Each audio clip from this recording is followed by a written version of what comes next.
Аврам станува Авраам. Аврам имаше 99 години кога му се јави Господ и му рече: Јас сум Ел Шадај, Бог Семоќен. Чекори по мојот пат и биди непокоречен. И ќе склучам завет меѓу мене и тебе и многу, премногу ќе те размножам. Аврам падна ничком, а Бог продолжи да му говори и му рече: А ова е заветот мој со тебе. Ќе станеш татко на многу народи. Затоа повеќе нема да се викаш Аврам, туку името ќе ти биде Авраам, бидејќи ќе те направам татко на многу народи.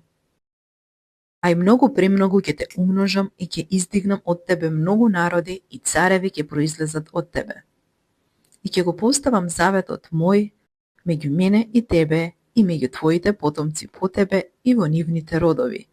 Ќе направам завет вечен и ќе ти бидам Бог тебе и на потомците твои по тебе. И ќе ти ја дадам тебе и на потомството твое по тебе земјата во која сега си доселеник, целата земја хананска во вечно владење, и ќе им бидам Бог. И му рече Бог на Авраам: Ти пак чувај го заветот мој, ти и потомството твое по тебе во нивните родови. Ова е заветот мој меѓу мене и вас, и потомците твои, и по тебе со нивните поколенија, што ќе го чувате, секое машко од вас нека биде обрезано. А ќе обрезувате крајче од телото свое, тоа ќе биде знак на заветот меѓу мене и вас. Секое машко дете кога ќе наполни 8 дена по раѓањето низ целото ваше потомство да биде обрезано. И роб роден во вашиот дом, и оној што ќе биде купен од странец, а не е од семето твое, со обрезение ќе се обрезе робот од твојот дом и купениот. Да, и робот роден во домот твој и купениот мораат да бидат обрезани. И така мојот завет на вашето тело ќе остане вечен. А необрезаното машко на кое не ќе му се обрезе крајче од телото негово, во 8-миот ден да се истреби родот свој, таквиот го нарушил заветот мој. И му рече уште Бог на Авраам: А Сараја, жената твоја, не ја викај повеќе Сараја, туку името нека и биде Сара. Јас ќе ја благословам и ќе ти дадам син од неа.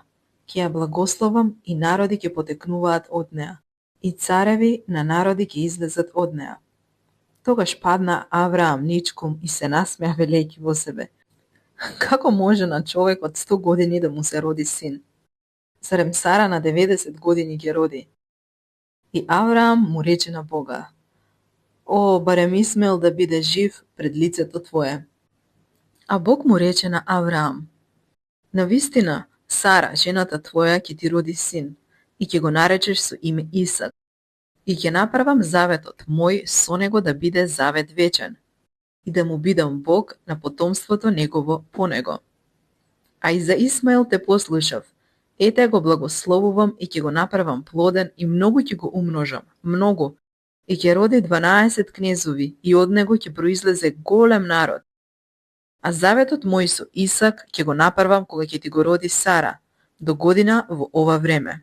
Па откако Бог го изговори, тоа се издигна Бог од Авраама.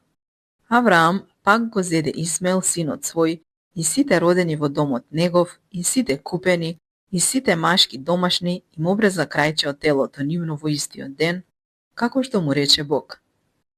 Авраам имаше 99 години кога му беше обрезано крајче од телото негово, а Исмаел, синот негов, имаше 13 години кога му беше обрезано крајче од телото негово. Во истиот ден беа обрезани Авраам и син му Исмаел, а со него заедно беа обрезани и сите домашни машки, како робовите, родени во неговиот дом, така и купените од туѓинци.